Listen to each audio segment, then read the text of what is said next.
चांदी का वर्क मत लगाइए मिठाई पे। अब जो नहीं जानते, अभी से मेरा चैनल है उसके ऊपर ओके करो, सब्सक्राइब करो और मेरे से जुड़े रहो। बहुत सारी बातें ऐसी बताई है मैंने। बोली श्री भगवान की, बोली नवदुर्गे मात की, बोली आई मात की, पधारे हुए सभी भक्तों की, धर्म गुरु दीवान साहिब की और सभी देवियों की। बोलो राधे राधे। एक बात ध्यान रखें कि जब भी आप माता जी की पूजा करते हो, माता रानी की, तो माँ से एक प्रसाद जरूर मांगे कि हे माँ, मुझे धन नहीं दोगे तो चलेगा, मेरे पास गाड़ी नहीं होगी तो चलेगा, मेरे पास बंगला नहीं होगे तो चलेगा। हे माँ, हम आपसे एक आशा करते हैं कि हमारे कुल में जो भी कोई संतान, एक ऐसी संतान दे देना, चाहे लड़का हो चाहे लड़की हो, जो हमारे 7 पीढ़ी का कल्याण करके चला जाए, ऐसी संतान देना माँ। तो ये मांग तो जायज़ है, हो सकता है माँ की कृपा हो जाए और ऐसी संतान हमारे घर में आ जाए जो हमारे कई दुखों को निवारण करके चला जाए। पण अपन चीज़े गाड़ी, अपन चीज़े बंगलो, अपन चीज़े। एक माता बहनों, मैं आपने हाथ जोड़ूं, क्या बार ब्याह शादी रा दिन हले रिया है, भाग दौड़ रा दिन हले रिया है, थारी उतावल थाने बर्बाद कर देला। आपकी जल्दबाजी आपको बर्बाद कर देगी। आप जैसे स्नान करने जाते हो, कई माता बहनों का आदत क्या होती है, गहना भूल जाती है बाथरूम में। कई देवियों को मैं देखा कि बाथरूम में गहना भूल जाती है, या फिर वो थक के आती है, उतावल माने सब गहनों कटन कट रख दे, पछे भी नहीं याद आवे, जीते तो कोई हाथ साफ कर लेवे। अभी कुछ दिनों पहले की घटना जालोर साइड की, कि वो बाई को गहने का बहुत शौक था, पति ने अच्छा गहना कराया उसको। कोई ब्याह शादी में आए थे, तो सुबह जाना था, एयरपोर्ट जाना था, तो उसको बोला काम हो गया है, थोड़ा जल्दी चलो, फ्लाइट का टाइम हो गया है। साहब देखो गहने ने क्या किया उसके साथ में, वो उतावल में गई, स्नान किया और उसकी बच्ची बाहर आई कि पापा इंतजार कर रहे कार में, वो जल्दबाजी में बैठ गई और 5-6 किलोमीटर दूर गए। उस पति की कांच में नजर पड़ी कि तेरा गहना कहाँ है। एकदम उसको याद आया, हाय मेरा गहना तो वहाँ रह गया, और वहीं उसके प्राण निकल गए। हाँ निकल गए जटी, क्योंकि वह 27-28 तोला सोना था, वो बाथरूम में भूल के आ गई। तो माताओं बहनों, चोर को पता नहीं होता कि हमारे घर में कितना गहना है, पर चोर को हम पत्रिका दे के आते कि देख तो है हमारा गला में, कोई टेंशन, तू भूखा मत मर जे, टाबरा दुखी मत कर जे, तू मार लारे आए मारो घर देख सके। अब थाने कहीं ठा इतना लोगों रे माने कुण थारे लारे आयो, कुण थारे घर री रेकी करे, कोई ठा पड़े थाने। ये समस्या है साहब। चोर आता थोड़ी है, चोर ने कोई भाई ना थोड़ी पड़े, पर उसको पता है आप पीढ़ी पट आई रियोड़ी है, आप दुख देखो फालतू रहा, बराबर नहीं, तो वो कुछ भी करके उस घर में चोरी कर देता है। और कई जगह देखो ब्याह शादी में लारू बैग ले जावे, देखो न्यूज आवे कि नहीं आवे कि 50 लाख का गहना लेके चला गया, वो फोटो खिंचाने में मस्त है, वो पीछे वाला बैग गायब है। तो अब आपको थोड़ी सावधानियां रखनी है। ये ध्यान, गहना पहनो कोई मनाही नहीं है, गहना पहनिए आप, परंतु उतावल मत कीजिए। शांति से ठंडे दिमाग से आप पहले पूरा चेक कीजिए, मैंने चीज़ कहाँ रखी है, सेफ्टी है कि नहीं है, क्योंकि कमावता कमावता जी घणो टाइम लागे और घुमावता ने 1 सेकंड लागे, ये चीज़ है। इसीलिए बातें बहुत छोटी होती है। आज 100 रुपये की ना घूम जावे ना साहब, गरीब आदमी रहे 300 रुपये मजदूरी करने वाला 100 रुपये घूमगा रहे ने, वो आँख को दिन रोटी नहीं खावे साहब, कि हमारा 100 रुपया घूमगा, हमारा 100 रुपया घूमगा। और एक दूसरे नंबर आप लोगों से वंदन है, कहीं पे भी भोजन प्रसाद करो, भोजन को झूठा मत छोड़ो, इतनी कृपा कर दो। आप कल देखना, समझदार लोग तो नहीं छोड़ेंगे साहब, पर जिसको समझ नहीं है, कल शाम को देखना कितना भोजन झूठा छोड़ दिया जाएगा। और कोई मांगने वाला आएगा ना, उसको हम देते नहीं है, 2 घंटे भूखे मारते उसको कि हाल मोरे पंच कई जने देवो बापड़ो विने आतलियां टूटे रही वो भरोसा मत आई गो बटे भोजन करूं विने नी देवे जो को नीच देवे पछे वो पंच विने भड़ावे ने बापड़ो वो पाछो बस कह तो सके नहीं, उसको नहीं देंगे, प्लेटों में जूठा छोड़ देंगे। तो ये मत कीजिए। जो कोई भी हमारे द्वार पे आ गया है तो भजन प्रसाद शुरू करने से पहले धर्म क्या कहता है कि पहले घूम के आओ। कोई गेट पे आया तो नहीं मांगने वाला, अगर आया है तो पहले उसको तृप्त करो, पहले उसको खिलाओ। वो तृप्त हो गया तो समझ लीजिए आपका बेड़ा। भगवान कभी कभी भिखारी का ही रूप लेके आते, ध्यान रखना। जीन्स पैंट पहन नहीं आवेला भगवान, समझ में आ रही नहीं तो देखो बूट सूट में आवेला। और अपना लोग भाषा इतना टड़गा है लोगों जिन्हें कल्पना मिनक पणो गियो कुल मिलान फॉर्मलिटी से।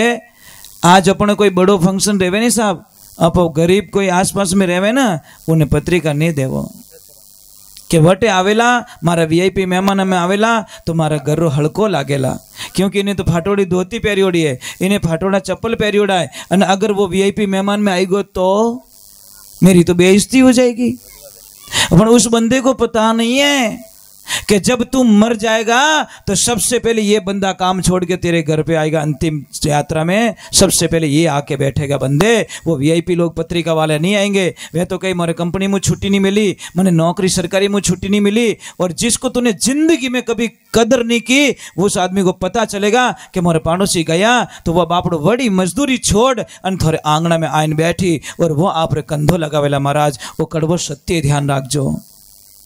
हम क्यों मिनक में फर्क क्यों समझो? कपड़े पहनने से आदमी चेंज होता है क्या? तो क्यों चेंज समझते साहब? एक अच्छा आदमी कपड़े अच्छे पहन के आ गया तो उसको हम बड़ा आदमी मानते हैं, और जिसके कपड़े फटे हुए पहने उसको हम गलत आदमी मानते हैं। ये सबसे बड़ी मूर्खता होती है हमारी। क्यों अपने मिनक देखना चाहिए साहब।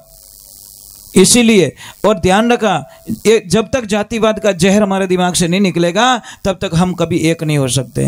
पता नहीं हो जाती आलो डींगलो काटा कौन पकड़ायो राम जाने, किन्हीं भलो रियो किने भलो रियो अपन सबों ने बिखोर दिया। महाराज एक ध्यान है, जो भी जातिवाद करता है, मैं कड़वा सत्य बोलना चाहता हूं, जो जातिवाद करता है समझ लीजिए रात को 2:30 बजे और 2:30 बजते ही आपके घर में किसी की तबीयत बिगड़ती है, आप उसको दौड़ के हॉस्पिटल ले जाते हो और हॉस्पिटल ले जाते ही डॉक्टर कहता है कि 3 यूनिट खून लाओ भैया, नहीं तो मर जाएगा, ये बच्चा भी मर जाएगा, माँ भी मर जाएगी। आप दौड़ के ब्लड बैंक जाते हो, 3 यूनिट खून लेके आते हो, वहां पे जाति पूछते हो भाई लोग?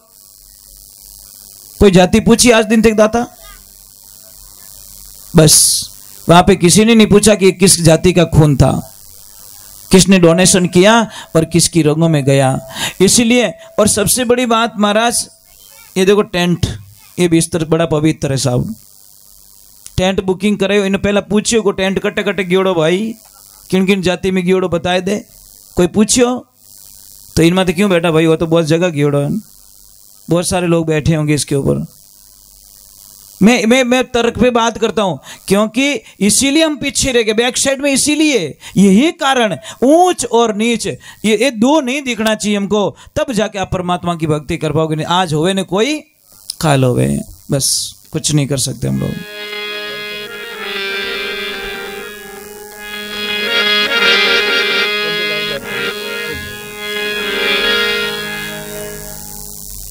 कोई जाइजो मत भाई, थोड़ी देर तो बैठो, पैसा भेज जाओ, फंसा हो के। हाँ ठीक है। बोले श्री भगवान की। थोड़ी देर का तो टाइम और निकालो, चलेगा नहीं? 2-4 भजन गाऊं क्या चलेगा? उतावल तो नहीं है, पण पत्रिकाओं घणी एवडी प्रॉब्लम आई है महाराज। उनाळा रे माने डॉक्टर साहब रही तो ठाठ रेवे। कारण बताऊं? डॉक्टर साहब ने पतो है कि सब अटरम सटरम खाई, सबरो जीव दोरो वेई, किने हीरो सूट नहीं रहे तो किने लस्सी सूट नहीं रहे, किने कूलर सूट नहीं रहे तो किने वो सूट नहीं रहे, और आई मारकने लास्ट में तो कितो ही खाई जो आणो मारकने जाना पड़ता है साहब। कारण क्या है? बॉडी एक्सेप्ट नहीं करती। चलो भली श्री भगवान की। बोले गौ मात की। याद आ गई शास्त्र की बात। क्यों मैं शास्त्र पढ़ता हूँ, लोगों को बता देता हूँ, कोई माने या नहीं माने मुझे कोई लेन देना नहीं। जैसे आप कुलदेवी के मंदिर जाते हो या कुलदेवी के प्रसाद चढ़ाते हो या पितरों को प्रसाद चढ़ाते हो, आप एक बात बोलूं आपको, किसी को आपने ठेके में दे दिया प्रसाद, क्या आदमी थारा मैं तो सामान दे दूं तने, सब कुछ थारा ये मारो, आदमी कोई नेड़ो नहीं आवेला, बड़ियो जाने तू जाने, और थने वो प्रसाद बनानो है।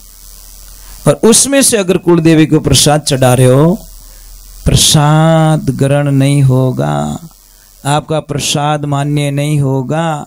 शास्त्र में लिखियोड़ो है कि कितोई मेहमानों रे वास्ते आप ठेका में दे दो, पर माता जी रे प्रसाद चढ़ानी तो आप घरे हाथों बनावो, आपके हाथों से प्रसाद बनना चाहिए, तो ही वो प्रसाद मान्य होता है। नहीं तो आप ठेका में देन पछे विनमु चढ़ावो, थोड़ो हिस्सो कहीं भाई वो तो बाईपास आयो ना, किरण वालों सामान भेजो और वो बनाने वालों बनायो, थोड़ो तो बटे कोई एपिसोड भी नहीं है।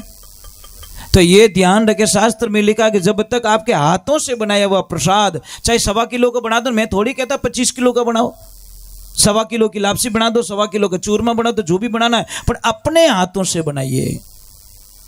तो कल यहाँ पे ध्यान रखे, जो भी बने वो बनने देना, पर अपने हाथों से बना कर माता जी को प्रसाद जिमाना, तो आपका कल्याण हो जाएगा, इसमें कोई शंका नहीं है। भाई 1.25 किलो का चूरमा बना देना, लापसी बना देना, क्या फर्क पड़ेगा, पर हम लोगों की आदत पड़ गई। और एक ध्यान रखना, आप चाहे कितने भी पैसे वाले हो, चांदी का वर्क मत लगाइए मिठाई पे, नहीं तो आप पूजा में सबसे बड़े दोषी माने जाओगे। चांदी का वर्क कैसे बनता है, कभी खोज की है आप लोगों ने? जिसको पता है वो नहीं खाता, जिसको पता है ना, अच्छे अच्छे संतों के पास में ले जाना वो नहीं खाते, अच्छे ब्राह्मण देवता के सामने चांदी की वर्क वाली मिठाई रखना वो नहीं खाते हैं। कारण क्या है, बता तो दो। क्यों मिठाई बड़न भावे को नहीं, कहीं भावे तो गणी पण खावे को नहीं। कारण कहीं है, क्योंकि चांदी की गाय की चर्बी से वो वर्क बनती है, गाय माता के चमड़े से जो चर्बी निकलती है उसका वो वर्क बनता है। इसीलिए महाराज हमारी पूजाओं को खंडित करने के लिए ये वर्क लगा के हमारे भगवान देवताओं को प्रसाद चढ़ाई जाती है और हमारी पूजा अमान्य हो जाए, इसलिए ऐसी चाल चली गई, वो कामयाब हो गए और हम लोग फंसते गए। इसलिए चांदी का वर्क ना लगवाओ कृपा करके। पया है तो छो रहता, लोग टोक छो टोक, वैसे ही टोकन आड़ा ही है। खातो खातो ही कह बैठो थोड़ो मीठू कम रहता तो 2.5 किलो खाई को बैठो, समझ में आ रही नहीं है। खातो खातो ही थोड़ो मीठो खावी रियो धना धन, बोलो कहीं करो उन आदमी रो। इसलिए आप परवाह मत कीजिए, परवाह तो एक ही करना कि हमारे कुल देवता, हमारे इष्ट देवता, हमारे पितर ना रूठ जाए बस, क्योंकि वो रूठेंगे तो कुछ बचने वाला नहीं है। संगत कीजिए संत की,